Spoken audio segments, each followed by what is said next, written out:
Le marché français du démantèlement nucléaire va-t-il enfin prendre son envol?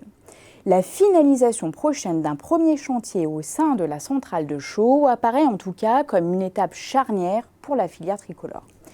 EDF et ses partenaires entendent tirer parti de cette épreuve pour enchaîner les chantiers et bénéficier d'effets d'expérience et ainsi réduire à mesure les coûts.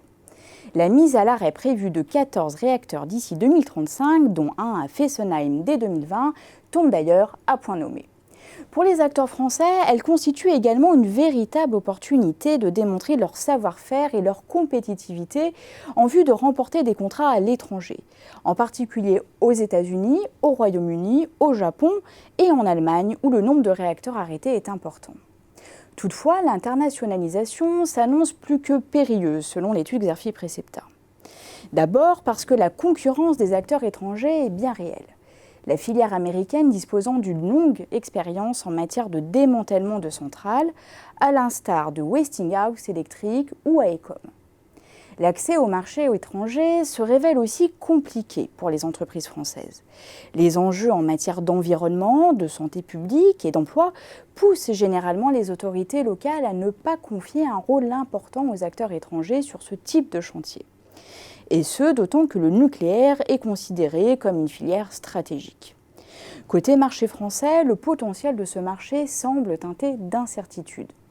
En effet, le nombre de nouveaux chantiers de démantèlement lancés d'ici 2035 dépendra de la disponibilité de capacités de stockage ou de traitement des déchets nucléaires. Or, les capacités nationales actuelles d'entreposage pourraient vite s'avérer insuffisantes.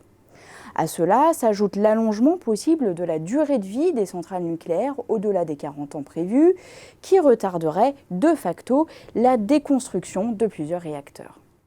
En dépit de ces incertitudes sur le potentiel à court terme du marché, d'importants efforts de R&D sont mis en œuvre pour développer de nouvelles technologies permettant d'intervenir en milieu irradié, comme des robots et des équipements téléopérables. En plus de capitaliser sur les effets d'expérience permis par la multiplication des chantiers, les acteurs s'appuient sur ces innovations pour réduire le coût des interventions. Cela doit permettre aux acteurs tricolores de renforcer leur compétitivité et gagner ainsi des contrats face à leurs concurrents étrangers.